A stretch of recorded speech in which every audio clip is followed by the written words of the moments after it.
नमस्कार दोस्तों, आप सभी का स्वागत है आपके अपने YouTube चैनल शांति निकेतन में। आज जो यह वीडियो है वह है दृष्टि करंट अफेयर की सबसे लास्ट वीडियो, जिसमें हम वैज्ञानिक घटनाओं साथ ही प्रौद्योगिकी जगत की घटनाओं से जुड़ा हुआ करंट अफेयर को यहाँ पे लेकर आए हुए हैं।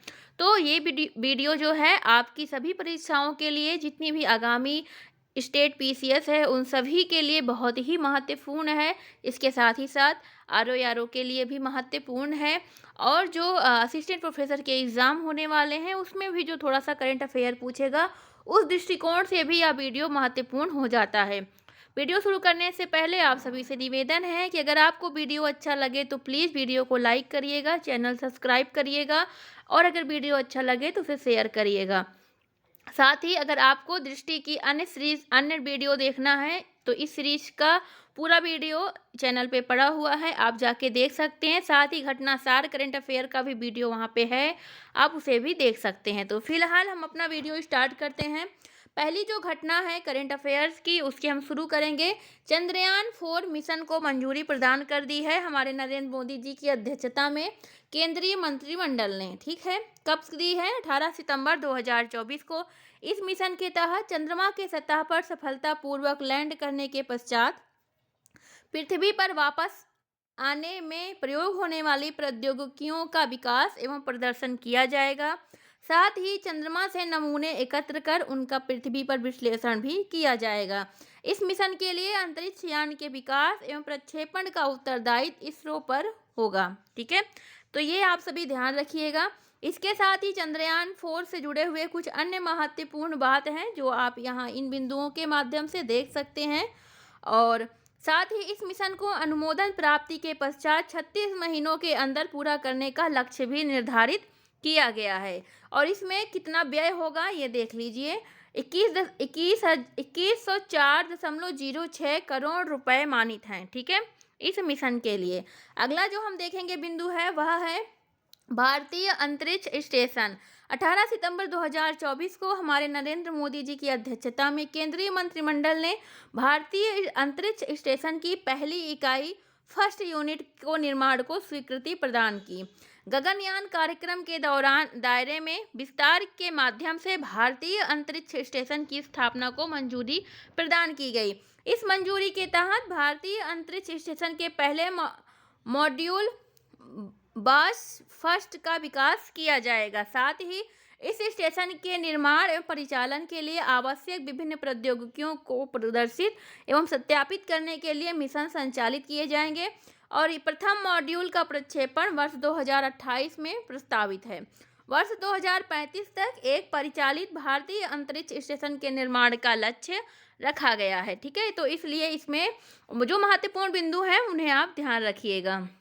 साथ ही 2040 तक भारतीय मानव युक्त चंद्र मिशन को प्रक्षेपित करने का लक्ष्य भी निर्धारित किया गया है। साथ ही साथ भारतीय अंतरिक्ष स्टेशन एक राष्ट्रीय अंतरिक्ष आधारित सुविधा होगी जो सूक्ष्म गुरुत्व आधारित वैज्ञानिक अनुसंधान और प्रौद्योगिकीय विकास गतिविधियों को प्रोत्साहन देगी। ठीक है, तो इस तरीके से अगला देखेंगे हम वीनस ऑर्बिटर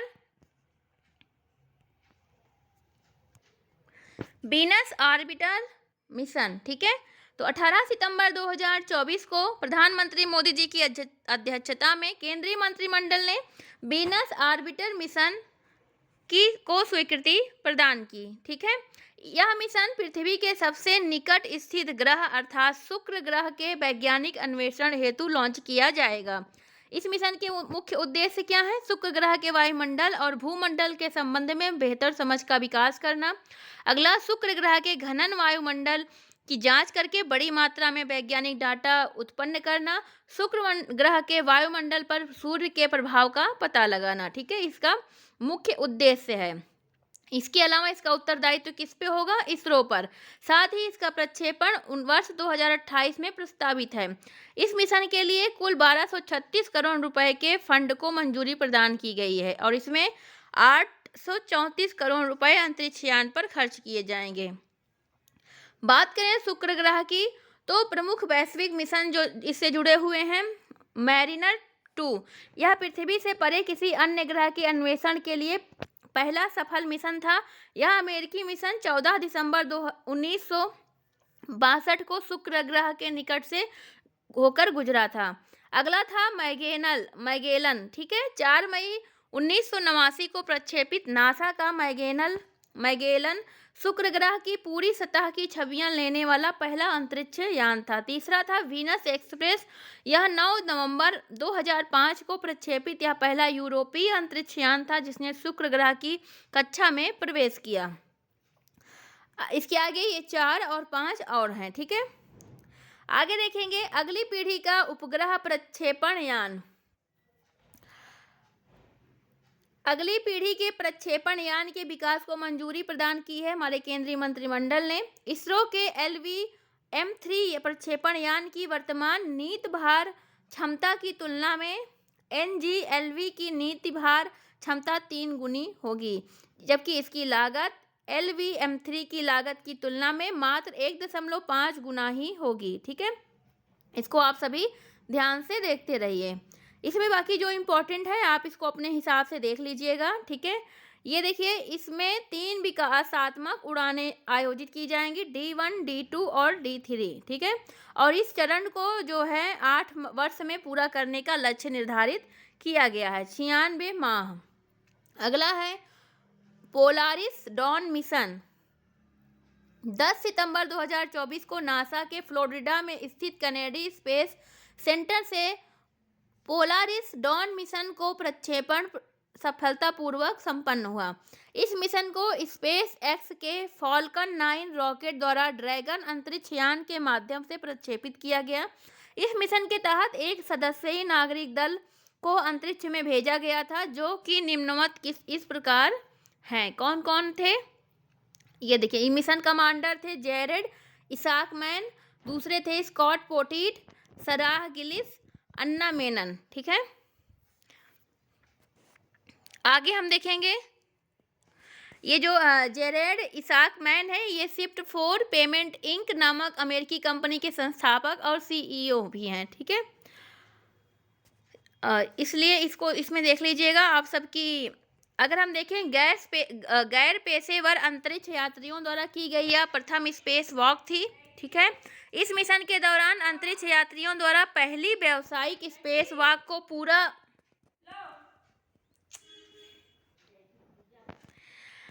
अगला देखेंगे। अगला है हमारा, इस मिशन के दौरान उड़ान भरते हुए अंतरिक्ष यात्रियों ने पृथ्वी की कक्षा में सर्वाधिक ऊंचाई प्राप्त की है, ठीक है। ये आप इससे जुड़े हुए अन्य महत्वपूर्ण तथ्यों को देख सकते हैं। अन्य तथ्य देखें अगर तो पोलारिस डॉन मिशन पोलारिस कार्यक्रम के तहत आयोजित होने वाले 3 मानव अंतरिक्ष उड़ान मिशनों में से पहला मिशन था। इस कार्यक्रम का नाम पोलारिस नामक एक तारामंडल के नाम पर रखा गया है। यह 3 सितारों वाला तारामंडल है जिसे आमतौर पर नॉर्थ स्टार के नाम से भी जाना जाता है।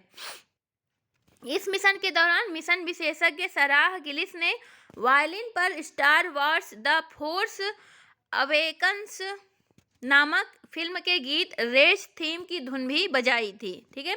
इस गीत को रिकॉर्ड कर स्पेस एक्स के स्टार लिंक उपग्रह समूह द्वारा पृथ्वी पर भेजा गया। ये आप ही याद रखिएगा, ठीक है। अगला है ISS हेतु संयुक्त एक्सियोम स्पेस इसरो मिशन का, ठीक है।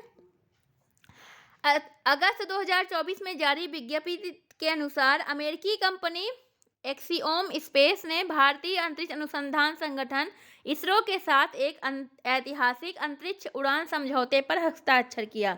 इस समझौते के तहत एक्सियोम मिशन 4 के माध्यम से एक भारतीय अंतरिक्ष यात्री को अंतर्राष्ट्रीय अंतरिक्ष स्टेशन ISS पर भेजा जाएगा। एक राष्ट्रीय मिशन असाइनमेंट बोर्ड ने इस मिशन के लिए प्राइम और बैकअप मिशन पायलट के रूप में 2 गगन यात्रियों की सिफारिश की। इसमें group captain Shubhanshu Shukla prime और ग्रुप कैप्टन प्रशांत बालकृष्णन नायर बैकअप शामिल हैं, ठीक है। आगे देखेंगे गगनयान मिशन 4 नामित अंतरिक्ष यात्री। प्रधानमंत्री मोदी जी ने गगनयान मिशन हेतु नामित 4 अंतरिक्ष यात्रियों को एस्ट्रोनॉट विंग्स प्रदान किए हैं। किसको किसको? प्रशांत बालकृष्ण नायर को, अजीत कृष्णन को, अंगद प्रताप को और शुभांशु शुक्ला को। आगे देखेंगे मिशन रूमी 2024 2024 2024 में 24 अगस्त को भारत द्वारा विश्व में पहली बार एक पुनर्प्रयोज्य हाइब्रिड रॉकेट का एक मोबाइल लॉन्चर द्वारा प्रक्षेपण किया गया। इस मिशन को मिशन रूमी नाम दिया गया। इस मिशन को तमिलनाडु के एक तटीय गांव थिरुविंदथाई में लॉन्च किया गया। इस मिशन के तहत रूमी फर्स्ट नामक एक पुनः प्रयोज्य हाइब्रिड रॉकेट को एक उपकक्षीय प्रक्षेप पथ में प्रक्षेपित किया गया। ठीक है, इसको आप ध्यान से देखिए इसमें, और बाकी जो इम्पोर्टेंट चीज़ें थी वो हमने बता दी है। एक और बिंदु है, इस मिशन के तहत रूमी फर्स्ट रॉकेट 3 क्यूब उपग्रहों और 50 PICO उपग्रहों को माध्य समुद्र स्तर से अधिकतम ऊंचाई तक लेकर गया। ठीक है, ये महत्वपूर्ण बिंदु थे इस मिशन के जुड़े हुए। अगला जो है इसी मिशन से जुड़ा हुआ, अगर इसमें हम ध्यान दें तो मायल स्वामी अन्नादुराई के मार्गदर्शन में इसे लॉन्च किया गया था। ठीक है, इसे आप ध्यान रखिएगा। ठीक है, इनको the moon man of India की उपाधि से विभूषित हैं ये। चलिए आगे देखेंगे हम SSLV D3 EOS 8 मिशन। ठीक है, यह मिशन क्या है? यह मिशन 16 अगस्त 2024 को इसकी तीसरी विकासात्मक उड़ान सफलतापूर्वक संपन्न हुई। ठीक है, और 7 अगस्त 2022 को इसकी पहली उड़ान संपन्न हुई थी और अभी इसकी तीसरी उड़ान संपन्न हुई है। आगे देखेंगे इस उड़ान को कहाँ से इस मिशन को लॉन्च किया गया? सतीश धवन अंतरिक्ष केंद्र श्रीहरिकोटा से। ठीक है, आगे अगर हम बात करें, यह उपग्रह चेन्नई स्थित स्टार्टअप स्पेस रिक्शा द्वारा विकसित किया गया है। अपने साथ ये 2 पेलोड लेकर गया है। ठीक है, इसको याद रखिएगा।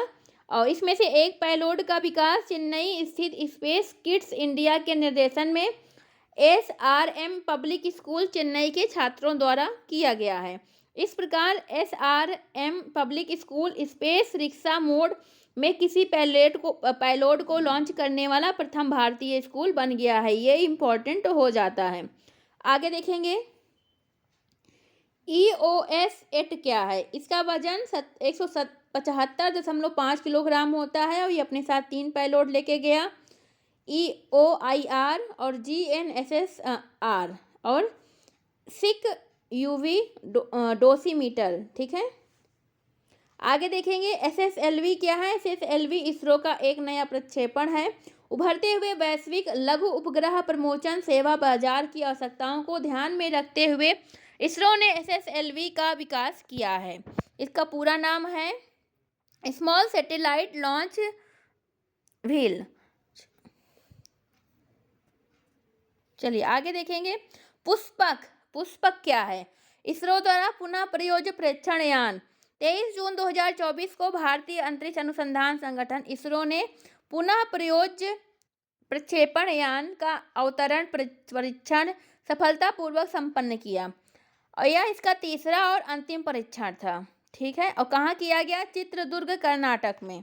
ठीक, आगे देखेंगे इस पंखनुमा प्रक्षेपण यान को पुष्पक नाम दिया गया है। ठीक है, नवीनतम मिशन के तहत RLV को 4.5 किलोमीटर की ऊंचाई से भारतीय वायुसेना के चिनूक हेलीकॉप्टर से प्रमोचित किया गया था। ठीक है, ये सभी आप ध्यान रखिएगा, जो इम्पोर्टेंट बात है वो आपको बता दिया गया है। चलिए आगे देखेंगे पूर्णतः 3D प्रिंटेड इंजन युक्त विश्व का पहला रॉकेट। इसका विश्व के प्रथम रॉकेट का प्रक्षेपण किया गया 30 मई 2024 को एकल 3D मुद्रित इंजन युक्त। ठीक है, कहाँ हुआ? आंध्र प्रदेश के श्रीहरिकोटा में। यह प्रक्षेपण चेन्नई स्थित अंतरिक्ष क्षेत्र के startup Agnikul Cosmos private limited द्वारा किया गया। कह सकते हैं यह प्रक्षेपण सतीश धवन अंतरिक्ष केंद्र सौर स्थित भारत के प्रथम निजी लॉन्च पैड से किया गया। ठीक है। इस निजी लॉन्च पैड को नाम धनुष दिया गया है, ठीक है।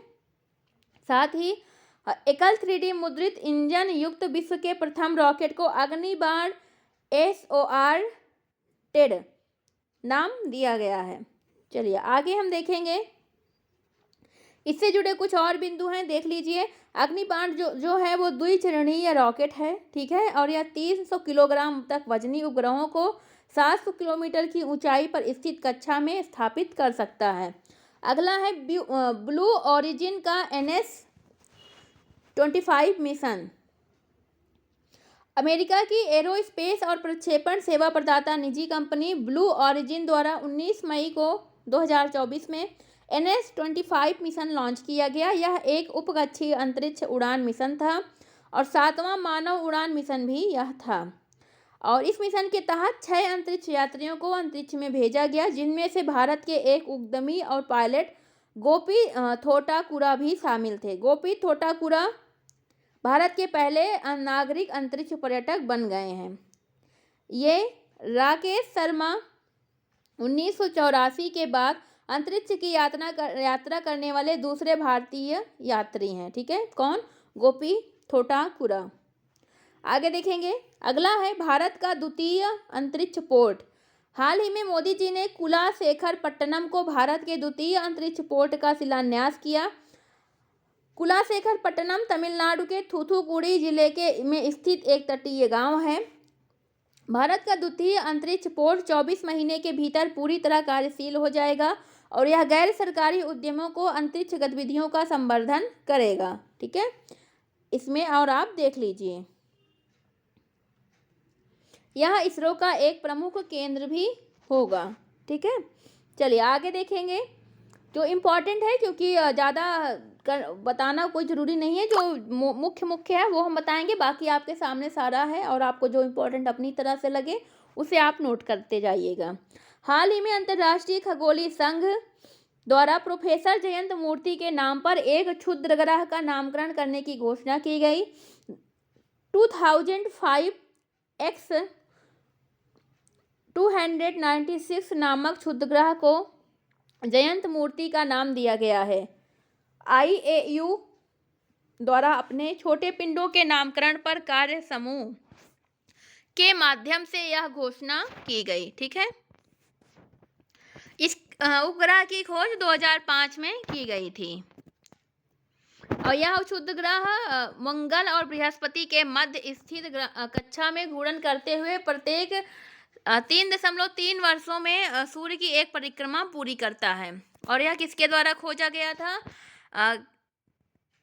कीटपिक नेशनल और ऑब्जर्वेटरी के माध्यम से MW बुई ने खोजा था। अमेरिकी खगोलविद थे ये।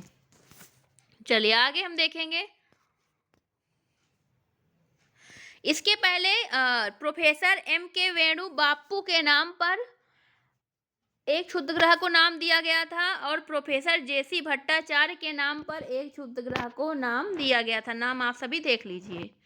चलिए आगे देखेंगे, स्टेटियो शिव शक्ति। हाल ही में ग्रहीय प्रणाली नामकरण के लिए अंतर्राष्ट्रीय खगोलीय संघ IAU के कार्यकारी समूह ने चंद्रयान 3 के विक्रम लैंडर के लैंडिंग स्थल हेतु स्टेटियो शिव शक्ति नाम को मंजूरी प्रदान की है, ठीक है।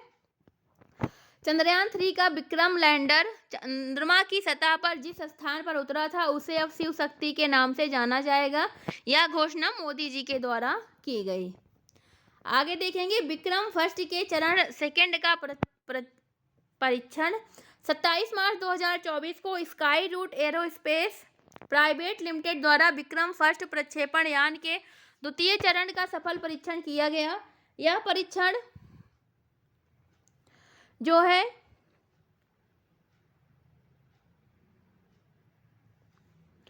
आंध्र प्रदेश के श्रीहरिकोटा स्थित सतीश धवन अंतरिक्ष केंद्र सौर में किया गया, ठीक है। इसे द्वितीय चरण को नाम दिया गया कलाम 250, ठीक है।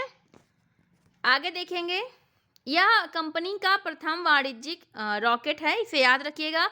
और यह पूर्णतः कार्बन फाइबर निर्मित रॉकेट है और 3D प्रिंटेड तरल इंजनों से युक्त है।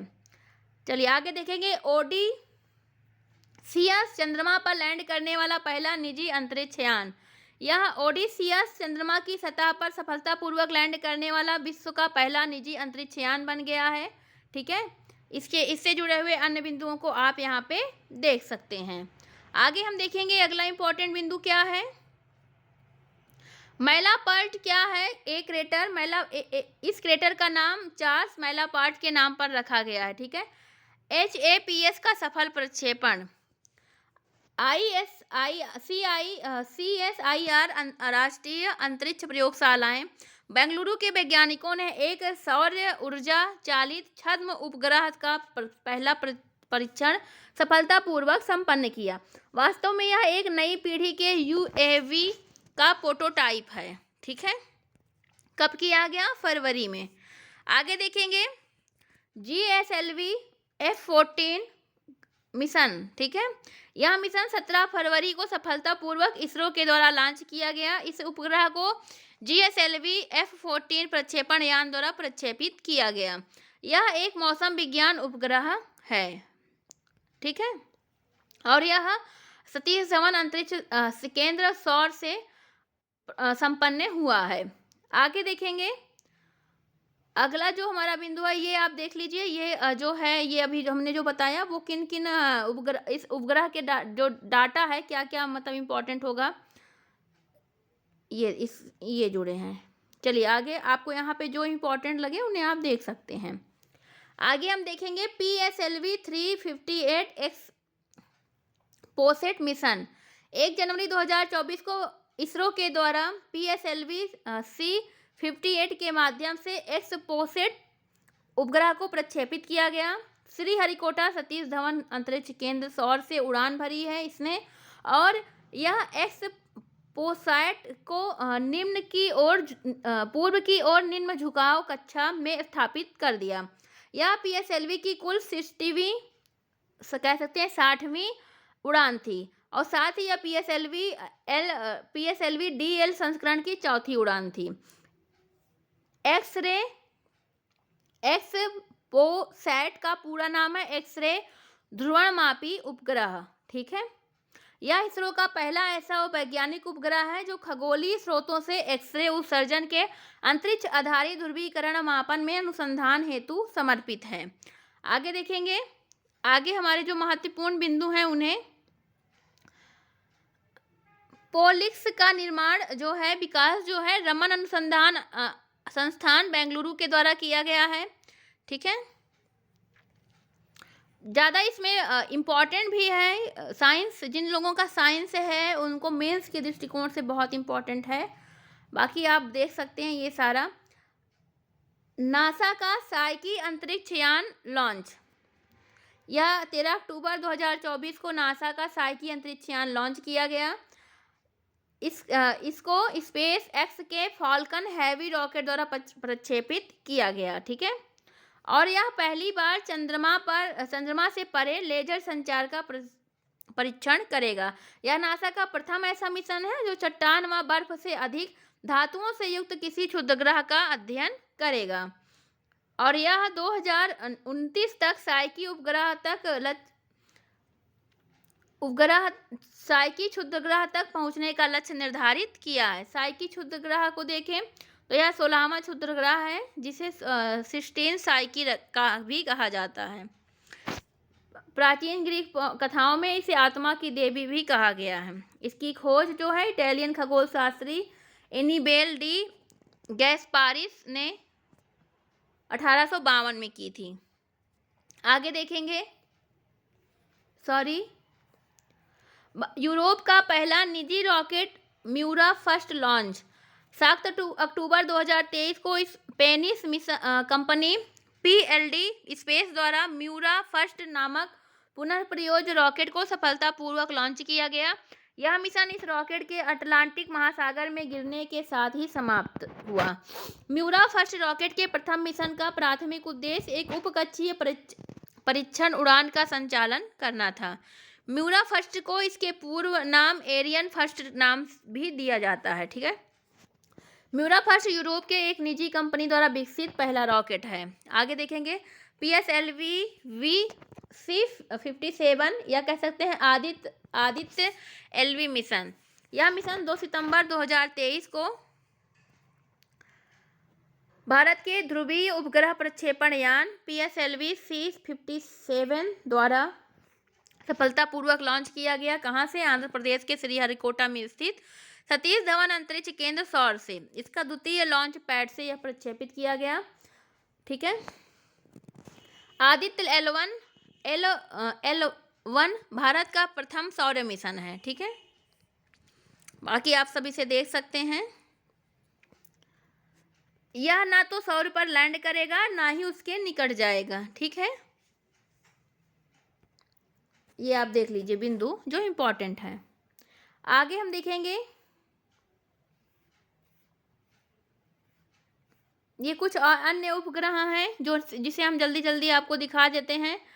नभमित्र डिवाइस, ये क्या है? हाल ही में भारतीय अंतरिक्ष अनुसंधान संगठन ने नभमित्र नामक एक अभिनव सुरक्षा उपकरण के सफल परीक्षण द्वारा एक महत्वपूर्ण उपलब्धि प्राप्त की। यह परीक्षण केरल स्थित निंदकारा उपग्रह में किया गया, जहां इस उपकरण को एक मत्स्य नौका पर स्थापित किया गया।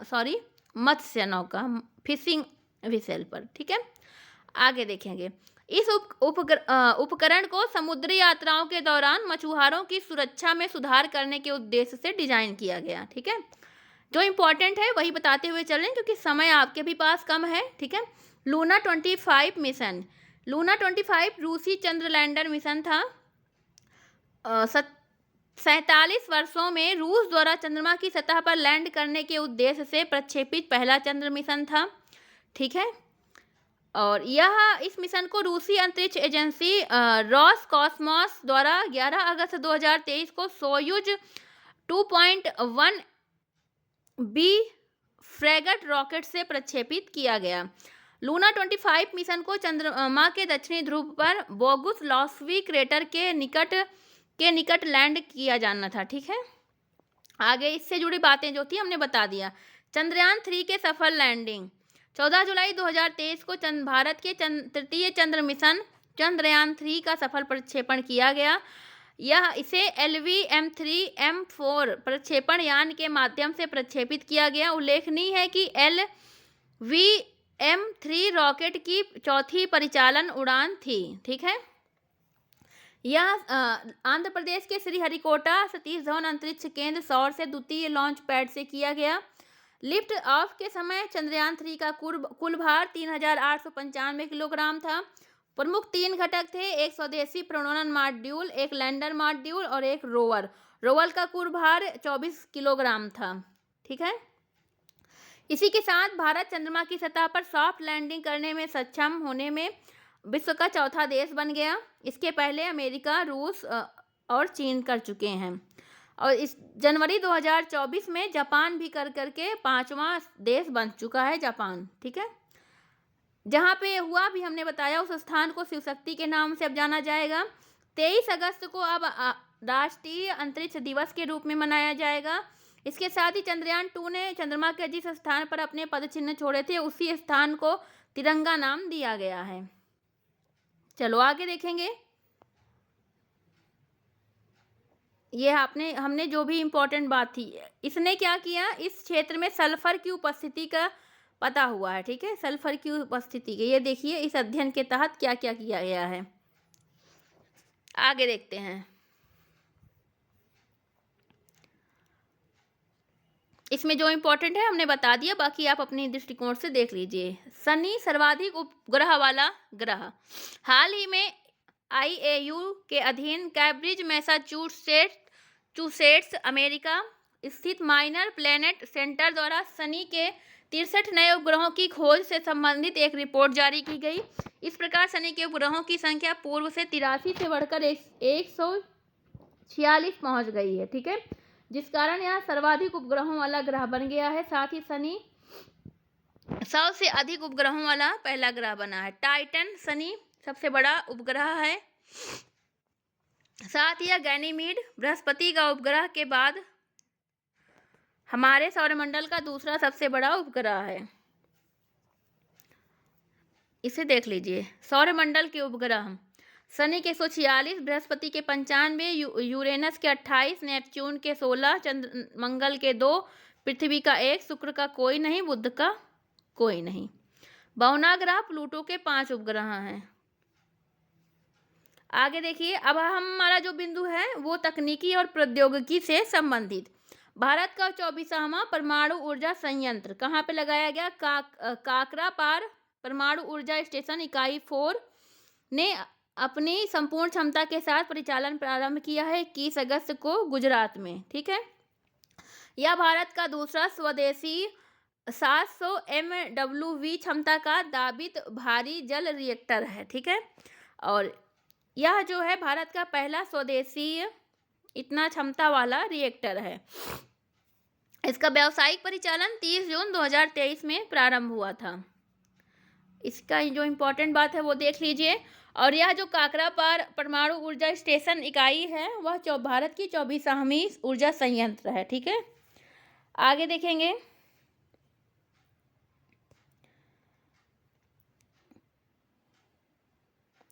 ऐरावत भारत का द्रुततम सुपर कंप्यूटर 1 जून 2024 को हैम्बर्ग में विश्व के सबसे तेज सुपर कंप्यूटरों की टॉप 500 सूची जारी की गई। यह सूची का 63वां संस्करण है।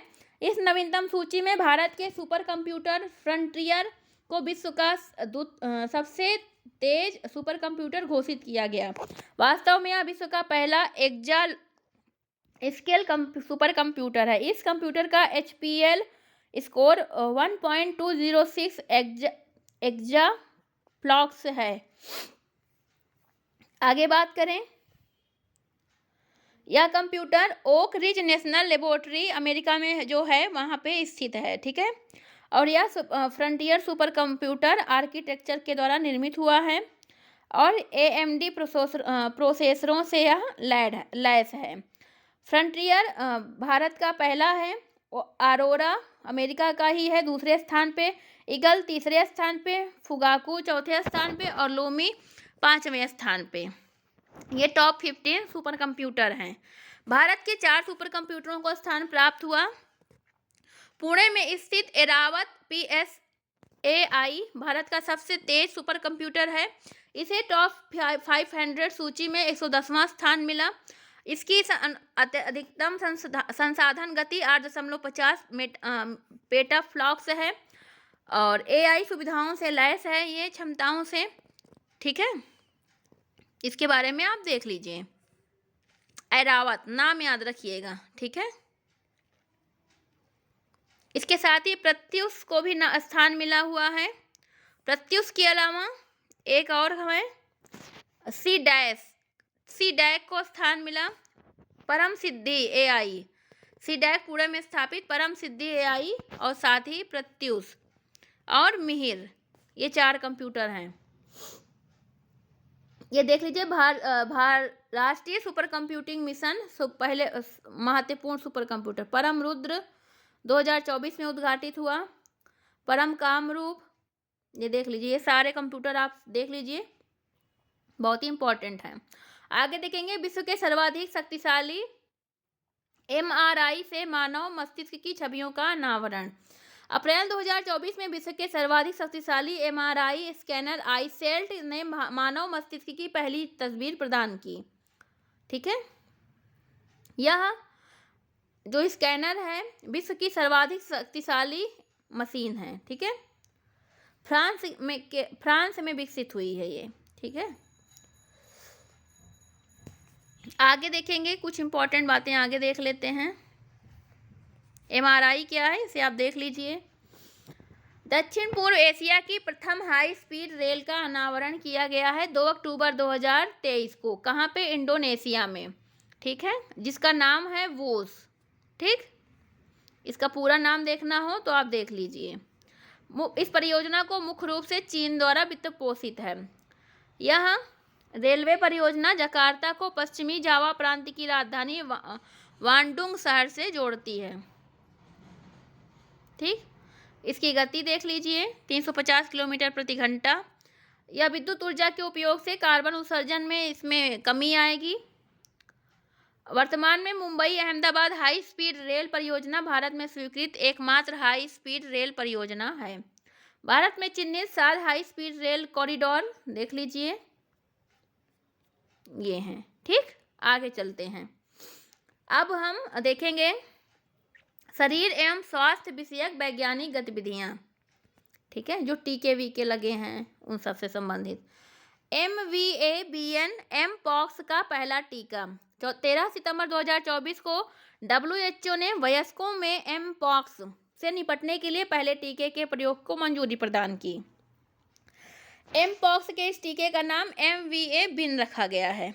यह ऐसा पहला टीका है जो WHO की पूर्व योग्यता सूची में शामिल किया गया। यह टीके का निर्माण डेनमार्क में स्थित company Bavarian Nordic SAS company के द्वारा किया गया। मूलतः इस टीके को अमेरिकी कंपनी के सहयोग से चेचक के टीके के रूप में विकसित किया गया था। ठीक है, यह 18 वर्ष से अधिक आयु के लोगों को इंजेक्शन के माध्यम से दी जाती है। 2 खुराकें इसकी, ठीक है, 2 खुराकें 4 सप्ताह के अंतराल पे दी जाती हैं। बाकी इसके बारे में आप देख लीजिए, जो इम्पोर्टेंट है वो हमने बता दिया। एम पॉक्स क्या है? एम पॉक्स एक मंकी पॉक्स विषाणु से संक्रमण से होने वाला दुर्लभ रोग है।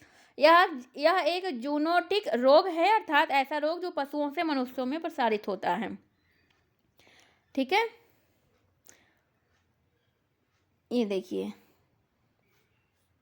चलिए आगे देखेंगे।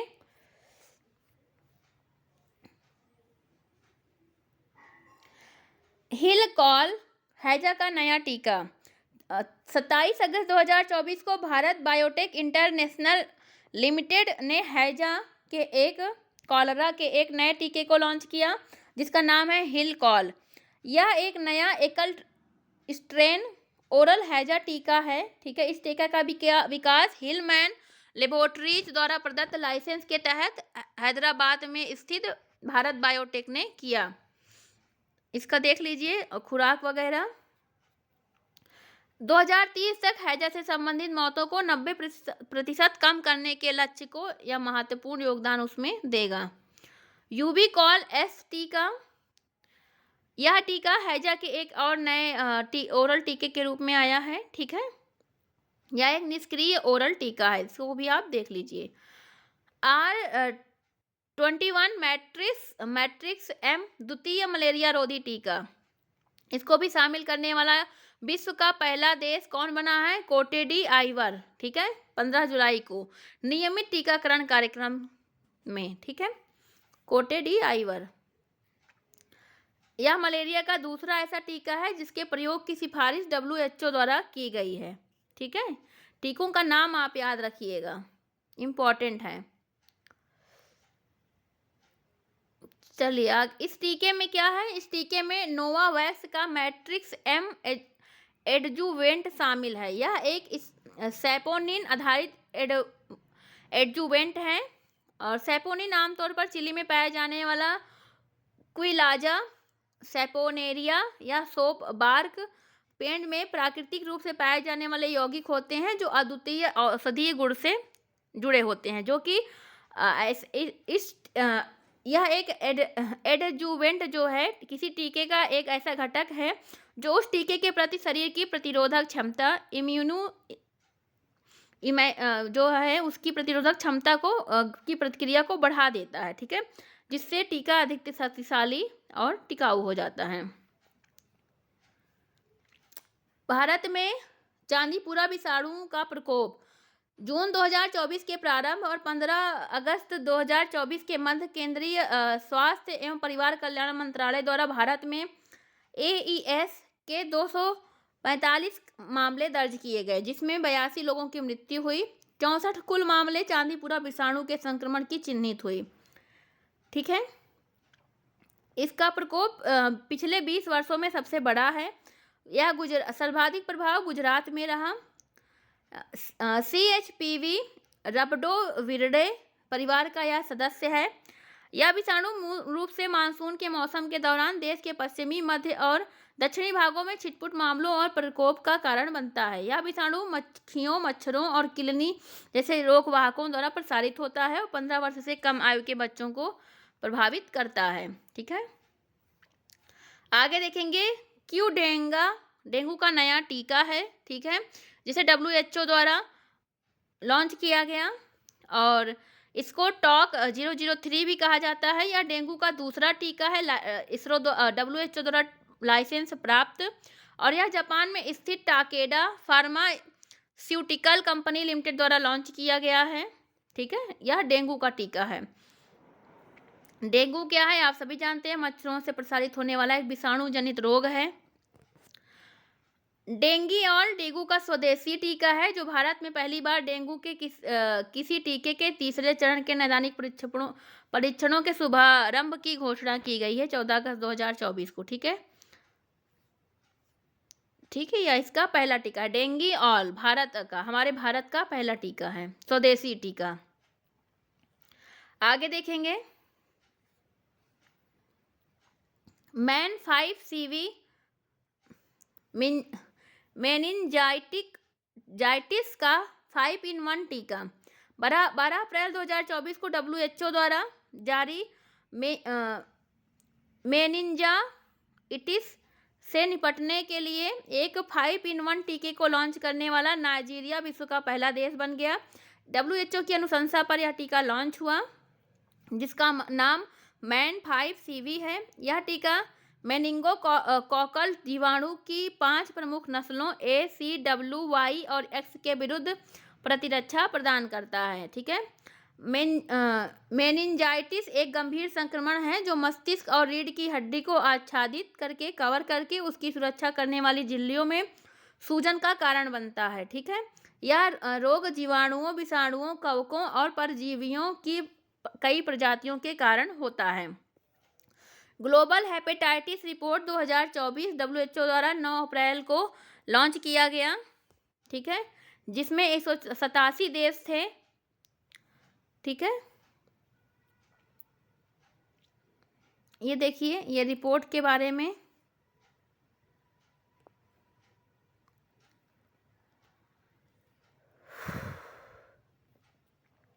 हेपेटाइटिस बी और सी के तहत 2/3 वैश्विक मामलों के लिए उत्तरदायी है 10 देश। कौन कौन?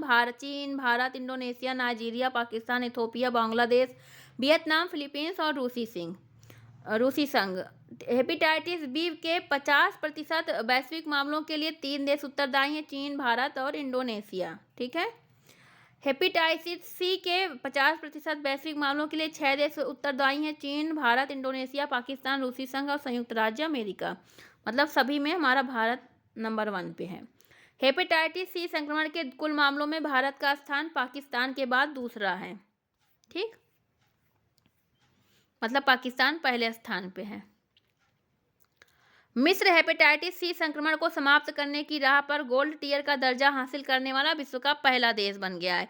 भारत का पहला स्वदेशी हेपेटाइटिस ए टीका हैविस्योर, इसे आप नाम याद रखिएगा। ठीक है, WHO द्वारा सराह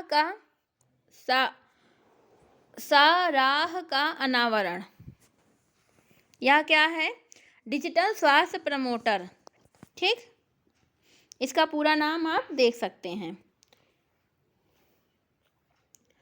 इंडिया टीबी रिपोर्ट 2024 के माध्यम से तपेदिक या क्षय रोग के मामलों एवं इस रोग के उन्मूलन की दिशा में आंकड़े जारी करना है, जो कि जारी किया गया, आप इसे देख सकते हैं। 2025 तक एंड टीबी लक्ष्यों को प्राप्त करना है। आगे देखेंगे WHO द्वारा कोविनेट का अनावरण। ठीक, कोविनेट क्या है? कोरोना विषाणुओं हेतु एक वैश्विक नेटवर्क है। आगे देखेंगे केप वर्डे मलेरिया युक्त। केप वर्डे को मलेरिया युक्त देश का प्रमाण पत्र मिल गया है। ठीक है, आगे देखेंगे वैश्विक तपेदिक रिपोर्ट 2023, जिसमें 192 देश शामिल हुए। ठीक है, और अभी इसमें भारत जो है, देखिए टीबी के 2/3 मामले निम्न देशों में हैं, भारत में 27% हैं। ठीक है, आगे देखते हैं, भारत सरकार के द्वारा 2025 तक टीबी उन्मूलन का लक्ष्य निर्धारित किया गया है। ठीक है,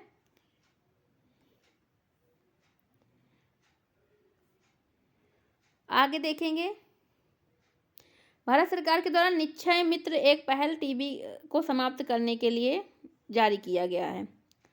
भारतीय पोल्ट्री क्षेत्र एवियन इन्फ्लुएंजा से मुक्त। ठीक, आगे देखेंगे, अब पर्यावरण से संबंधित हम करंट अफेयर को देखेंगे। इंटरनेशनल बिग कैट अलायंस 20 सितंबर 2024 को हमारे मोदी जी की अध्यक्षता में केंद्रीय मंत्रिमंडल ने इंटरनेशनल बिग कैट अलायंस का एक सदस्य देश बनने में भारत के प्रस्ताव को स्वीकृति प्रदान की और इस पर हस्ताक्षर करके भारत भी IBCA का सदस्य बन गया है। भारत सहित 4 देश इस IBCA के सदस्य बने हैं। कौन कौन? निकारागुआ, इस्वातिनी और सोमालिया। चौथा हो गया भारत। ठीक, इसका मुख्यालय कहाँ होगा? भारत में होगा। ठीक है, यह अलायंस विश्व के 7 प्रमुख बिग कैट्स बाघ, शेर, तेंदुआ, हिम तेंदुआ, प्यूमा, जगुआर और चीता के संरक्षण और सुरक्षा पर ध्यान केंद्रित करेगा। ठीक है, भारत का नया रामसर स्थल किसे घोषित किया गया है? तो 14 अगस्त 2024 को भारत के 78वें स्वतंत्रता दिवस के पूर्व संध्या पर जारी विज्ञप्तियों के अनुसार भारत की 3 नई आर्द्र भूमियों को रामसर स्थल के रूप में सूचीबद्ध किया गया, जिस कारण से कुल संख्या बढ़कर अब 85 हो गई है। कौन कौन से स्थानों को मिला है? नंजायरण पक्षी अभयारण्य, कांजू वैली पक्षी अभयारण्य और तवा जलाशय को। ठीक है, इसे आप याद रखिएगा। नंजरायण पक्षी अभयारण्य और काजू वैली पक्षी अभयारण्य ये दोनों तमिलनाडु में हैं, जबकि तवा जलाशय मध्य प्रदेश में है। तमिलनाडु के 18 स्थल रामसर स्थलों में शामिल हैं, जो कि सबसे ज़्यादा, और उत्तर प्रदेश के 10 स्थल हैं और दूसरे स्थान पे हैं। नंजरायण पक्षी अभयारण्य की बात करें तो यह मीठे पानी की एक झील है जो तमिलनाडु के तिरुपुर जिले में स्थित है। राजा नंजरायण के नाम पर इसका नाम रखा गया है। ठीक है, और इस झील को तमिलनाडु के 17वें पक्षी अभयारण्य भी यहाँ पे घोषित किया गया है। कांजू वैली जो है तमिलनाडु का 16वां पक्षी अभयारण्य है और खारे पानी की दूसरी सबसे बड़ी झील यहाँ पे है। ठीक है, और यह विलुपुरम जिले में कोरामंडल तट पर स्थित है। तवा जलाशय की बात करें तो मध्य प्रदेश के नर्मदापुरम जिले में स्थित है। इस जलाशय का निर्माण तवा और देनवा नदियों के संगम पर हुआ है। छिंदवाड़ा जिला स्थित महादेव पहाड़ियां तवा नदी का उद्गम स्थल है।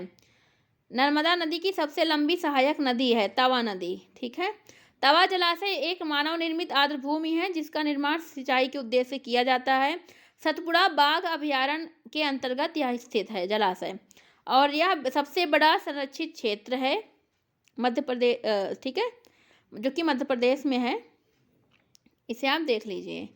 आगे हम देखेंगे, भारत में स्थित रामसर स्थल टोटल 85 हैं। पूरा तो यहाँ हम नहीं बता पाएंगे, लिस्ट आपको दिखा दे रहे हैं, आप देख लीजिए। पहला मन्नार की खाड़ी समुद्री जीवमंडल रिजर्व है, ये देखिए। दूसरा, तीसरा, चौथा, 5वां, 6वां, 7वां, आगे देखते जाइए, 8वां, 9वां, 10वां, ये पूरे तमिलनाडु के हैं। ठीक है, उत्तर प्रदेश के अब ऊपरी गंगा, हैदरपुर, बखीरा,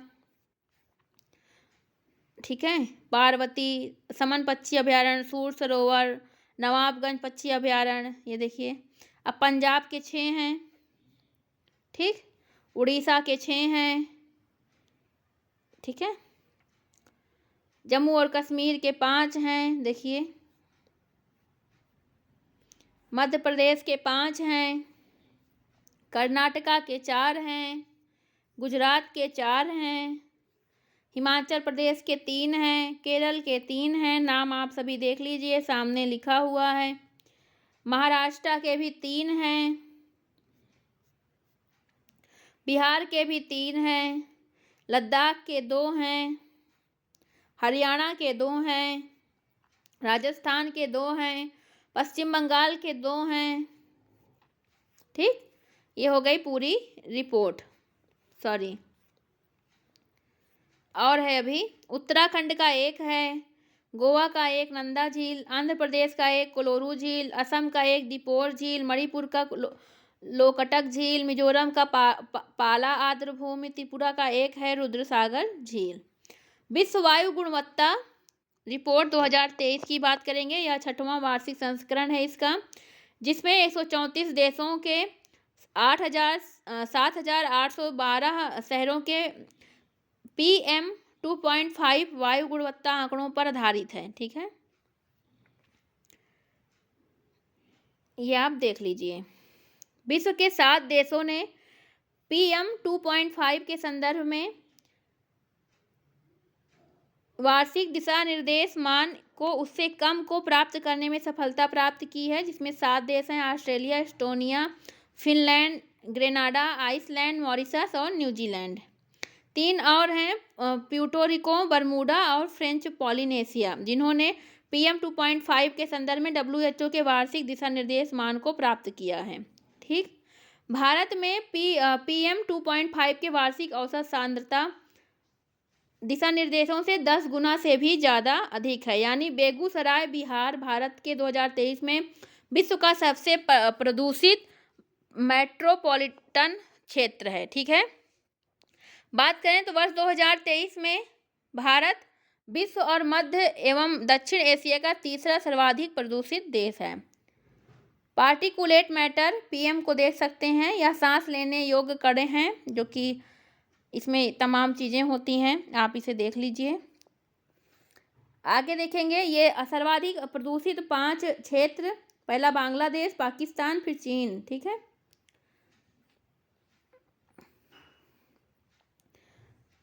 राजधानी में देखें तो दिल्ली, ढाका, ओगाडोगु।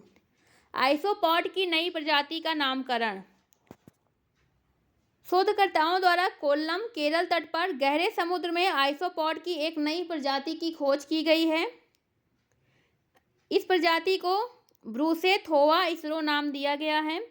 ठीक है, इस प्रजाति की पहचान हिरोशिमा विश्वविद्यालय के सेटो इंसेट सी कार्बन न्यूट्रल रिसर्च सेंटर के सहायक प्रोफेसर PT अनीस ने की है। ठीक है, ब्रूसेथोवा इसरो क्या है? भारत में पाई जाने वाली ब्रूसेथोवा जीनस की दूसरी प्रजाति है। यह नई प्रजाति स्पाइनिजा ग्रीन आई नामक समुद्री मछली की ग्रिल गुहा के अंदर पाई जाती है। ब्रूसेथोवा इसरो प्रजाति की मादाएं नर की अपेक्षा काफ़ी बड़ी होती हैं। ठीक है, ये इससे जुड़ी बातें थी। आगे हम देखेंगे आइसोपैड का है। आइसोपैड अकशेरुकी बिना रीढ़ की हड्डियों वाले जानवरों का समूह है, जो कि पशुओं के एक बृहद समूह क्रस्टेशियंस से संबंधित है, जिसमें केकड़ा और झींगा मछली भी शामिल हैं। आगे देखेंगे भारत में तेंदुओं की स्थिति 2022 रिपोर्ट। इस रिपोर्ट के अनुसार भारत में तेंदुओं की आबादी 13,874 नामित है। मध्य प्रदेश में देखिए सबसे ज़्यादा तेंदुआ की आबादी है, उसके बाद महाराष्ट्र, फिर कर्नाटक और फिर तमिलनाडु। उत्तर प्रदेश में 371 दर्ज की गई है। भारतीय तेंदुआ का वैज्ञानिक नाम पैंथेरा पार्डस फ्यूस्का है। ठीक, इसे IUCN की संकटग्रस्त प्रजाति की लाल सूची में संकटासन के वर्ग में रखा गया है। भारत में हिम तेंदुओं की स्थिति देख लें तो ये आप इसको देख सकते हैं। ठीक है, आगे देखेंगे हिम तेंदुओं की संख्या देखें तो लद्दाख में 477 है, उत्तराखंड में 124 है, हिमाचल प्रदेश में 51, अरुणाचल प्रदेश में 36, सिक्किम में 21, जम्मू कश्मीर में 9 है। बाकी आप इन्हें देख सकते हैं आगे भी।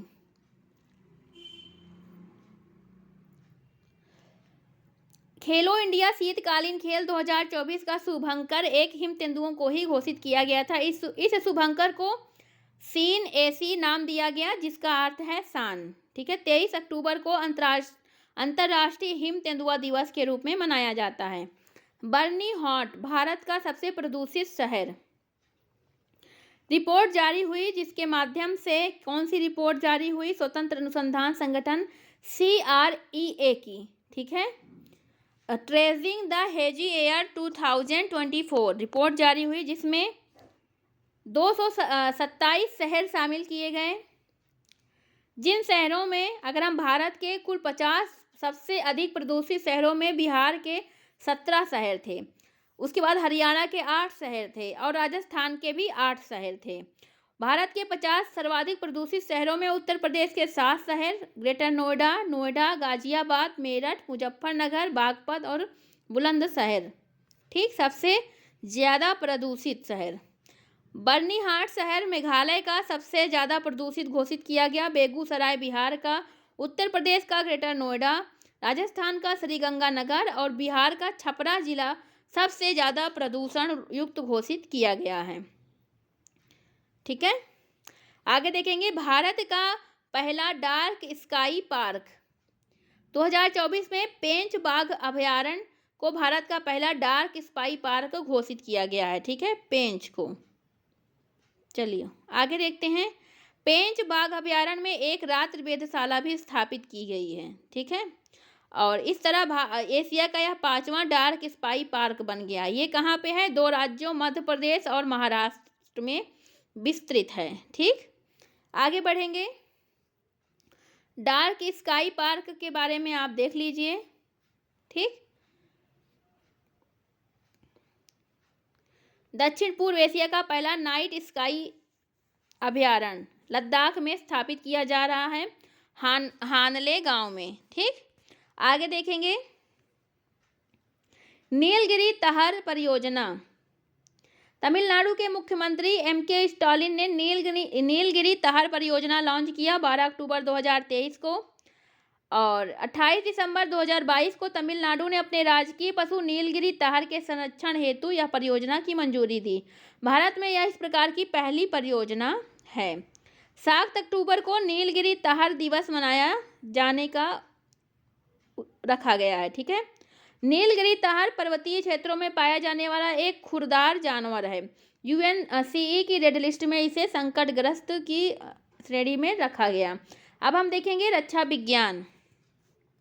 जोरावर हल्का युद्धक टैंकर है जो कि DRDO के द्वारा भारत के हल्के टैंक का विकासात्मक फील्ड फायरिंग परीक्षण सफलतापूर्वक संपन्न हुआ। इस हल्के टैंक का नाम जोरावर की रखा गया है, जिसका नामकरण 19वीं शताब्दी के डोगरा जनरल जोरावर सिंह के नाम पे रखा गया।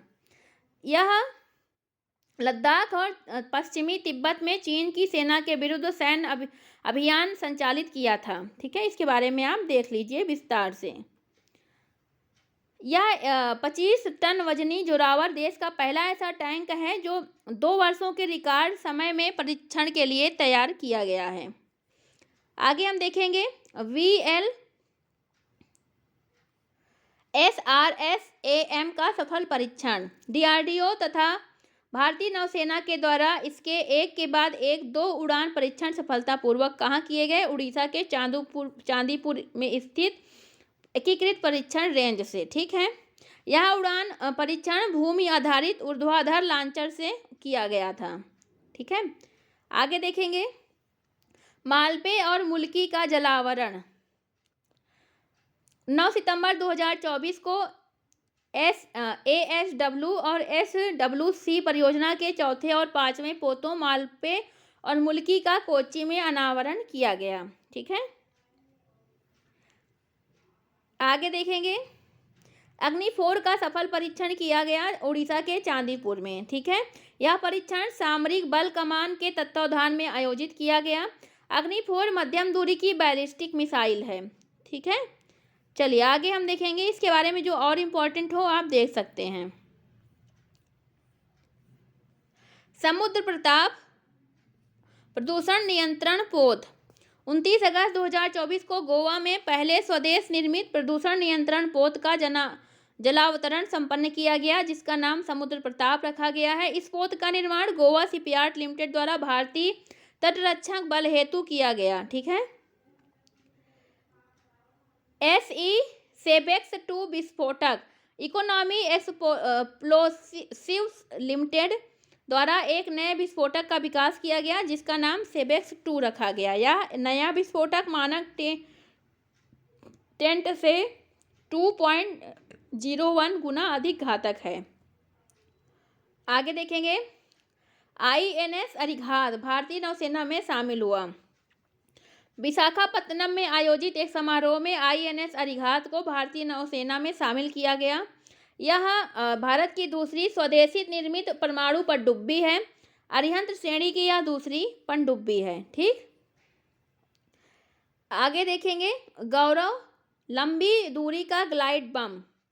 13 अगस्त 2024 को DRDO ने एक लंबी दूरी के ग्लाइड बम का पहला सफल परीक्षण सफलतापूर्वक संपन्न किया जिसका नाम गौरव रखा। उड़ीसा के तट से इसे संचालित किया गया। इस परीक्षण के लिए इस बम को भारतीय वायुसेना के सुखोई 30 MK फर्स्ट लड़ाकू विमान द्वारा लॉन्च किया गया। बैलिस्टिक मिसाइल प्रतिरक्षा प्रणाली का उड़ान परीक्षण, ठीक है, इसका द्वितीय चरण सफलतापूर्वक संपन्न किया गया 24 जुलाई को 2024 को। आगे देखेंगे, INS त्रिपुट का जलावरण। गोवा में INS त्रिपुट का जलावरण हुआ। ठीक है, गोवा शिपयार्ड लिमिटेड द्वारा निर्माणाधीन 2 अत्याधुनिक युद्ध पोतों की श्रृंखला का यह पहला पोत है और इन पोतों का निर्माण भारतीय नौसेना के द्वारा किया जा रहा है। INS त्रिकुट का नामकरण शक्तिशाली तीर के नाम पर किया गया है जो भारतीय नौसेना के अदम्य भावना और दूर एवं गहराई तक मार करने की क्षमता का प्रतिनिधित्व करता है। आगे देखेंगे, अभ्यास का सफल परीक्षण। DRDO के द्वारा 27 जून 2024 को इसका सफल परीक्षण उड़ीसा के चांदीपुर में स्थित एकीकृत परीक्षण रेंज ITR में किए गए। ठीक है, आगे देखेंगे, रुद्रम फर्स्ट का सफल परीक्षण। राजस्थान के चंदन रेंज में 2 मई 2024 को भारत की पहली स्वदेशी विकसित नई पीढ़ी की विकिरण रोधी मिसाइल का उड़ान सफलतापूर्वक संपन्न हुआ। NGARM को अब रुद्रम फर्स्ट के नाम से भी जाना जाएगा। ठीक है, यह वायुसेना के द्वारा निर्मित की गई है। ठीक है, आगे देखेंगे, फिलीपींस को ब्रह्मोस की आपूर्ति।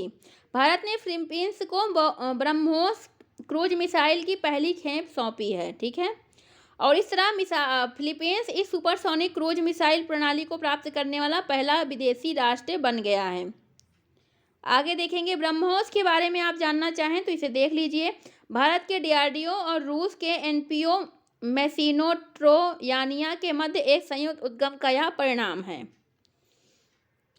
अग्नि प्राइम का सफल परीक्षण किया गया 3 अप्रैल 2024 को। ठीक है, यह उड़ीसा के APJ अब्दुल कलाम द्वीप से किया गया है। आगे देखेंगे, FWD 200B भारत का पहला स्वदेशी बमवर्षक UAV बेंगलुरु में मई 2024 में कर्नाटक स्थित Flying Wedge Defence and Aerospace Technologies ने FWD 200B नामक एक मानव रहित विमान का अनावरण किया। कंपनी का दावा है कि भारत का पहला स्वदेशी बमवर्षक UAV है। चलिए आगे देखेंगे, पनडुब्बी रोधी पोत अग्रे और अक्षय लॉन्च हुआ। ठीक है, 13 मार्च 2024 को भारतीय नौसेना के 2 पनडुब्बी रोधी पोतों अग्रे NS अग्रे और INS अक्षय को कोलकाता में लॉन्च किया गया। यह जो है दोनों पोत भारतीय नौसेना के लिए Messrs Garden Reach Shipbuilders and Engineers द्वारा निर्माणाधीन है। ठीक है,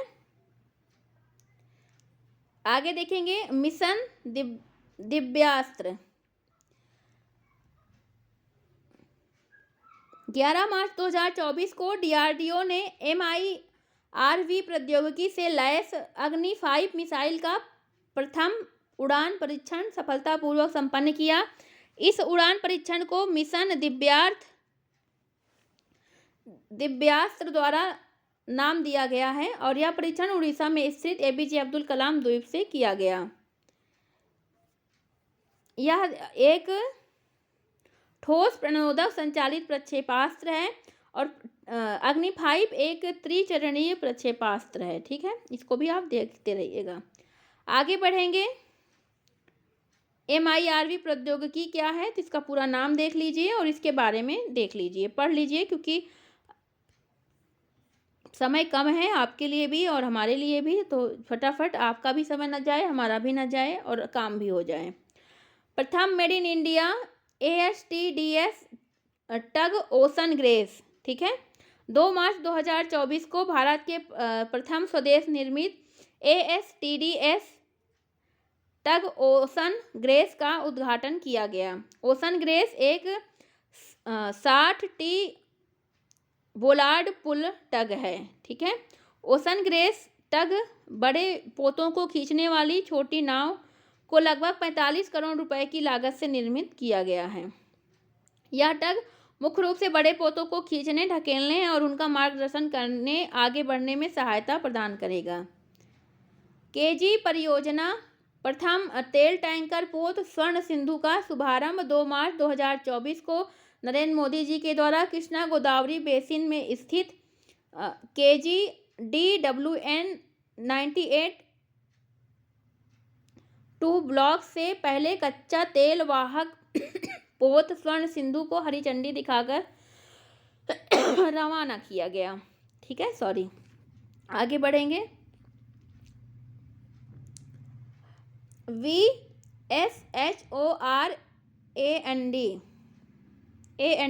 का सफल उड़ान परीक्षण सफल हुआ उड़ीसा के चांदीपुर में स्थित एकीकृत परीक्षण रेंज से 28 और 29 फरवरी को। ये परीक्षण सतह से संचालित किए जाने वाले एक सचल प्रक्षेपक से किए गए। ये परीक्षण उच्च गति वाले मानव रहित हवाई लक्ष्यों के विरुद्ध संचालित किए गए। आगे देखेंगे इससे जुड़ी हुई कुछ और बातों को। चलिए आगे देखेंगे। अगालेगा द्वीप में हवाई पट्टी और जेटी का उद्घाटन हुआ 29 फरवरी 2024 को।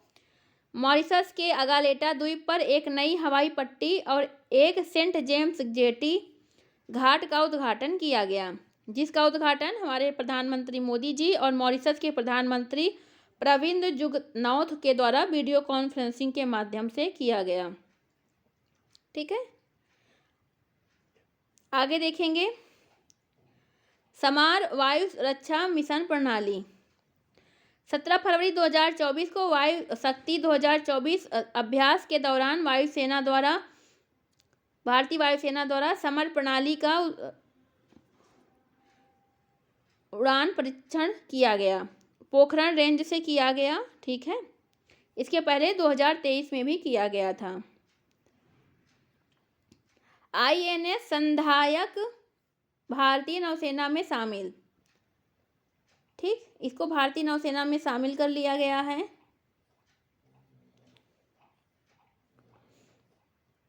INS निरूपक सेवा मुक्त हो चुका है। ठीक है, इसे यह एक सर्वेक्षण पोत था, इसे सेवा मुक्त कर दिया गया। यह 38 वर्षों की गौरवपूर्ण सेवा करने के बाद सेवा मुक्त हुआ है। आगे देखेंगे। Autonomous flying wing technology demonstrator.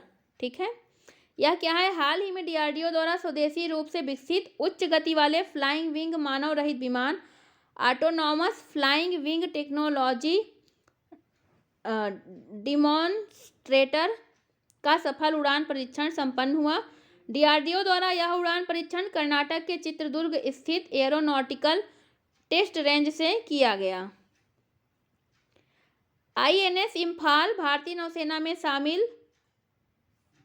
ठीक है, इसे शामिल किया गया। यह पहला ऐसा युद्धपोत है जिसका नाम उत्तर पूर्व के किसी शहर के नाम पर किया गया है। चलिए आगे देखेंगे। प्रलय मिसाइल का सफल परीक्षण किया गया 9 नवंबर 2023 को DRDO के द्वारा उड़ीसा के डॉक्टर APJ अब्दुल कलाम द्वीप पर। ठीक है, यह एक सामरिक लघु द्वीप की बैलिस्टिक मिसाइल है। विभिन्न युद्ध अभ्यास हुए, उन्हें आप देख लीजिए, बाकी ये उसके बारे में और देख लीजिए। ये जो मिसाइल है प्रलय मिसाइल। ठीक, ये छोटा कर दिया है हमने ताकि आपको अच्छे से दिखे। जो प्रमुख 2023-24 में युद्ध अभ्यास हुए, भागीदार देश हुए, किस प्रकार का युद्ध अभ्यास था और क्या विशेषताएं थी, ये इम्पोर्टेंट है आपके लिए। इन्हें देख लीजिए, स्क्रीनशॉट ले लीजिए, याद कर लीजिए जैसा आपको उचित लगे। ठीक, ये रहा। आगे देखेंगे। ठीक, ये बहुत ही महत्वपूर्ण है, इसे आप ध्यान रखिएगा।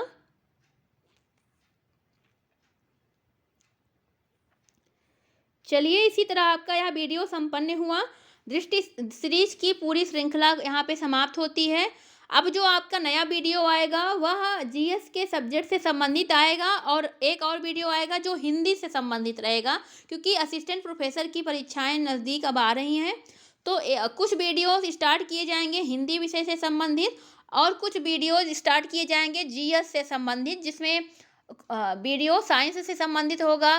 उससे करंट का तो हमने करा ही दिया पूरा का पूरा। ज्योग्राफी से संबंधित, हिस्ट्री से संबंधित, साइंस से संबंधित, इन्वायरमेंट से संबंधित, इकोनॉमी से संबंधित वीडियोस आएंगे। ठीक है, जो आपके सभी परीक्षाओं के लिए महत्वपूर्ण साबित होंगे। और हिंदी असिस्टेंट प्रोफेसर के लिए हिंदी का वीडियो आएगा। ठीक है, बाकी मिलते हैं फिर एक और नए वीडियो के साथ। तब तक के लिए धन्यवाद। वीडियो अच्छा लगा हो तो प्लीज़ लाइक करिए और चैनल को सब्सक्राइब करिएगा। ठीक है, धन्यवाद।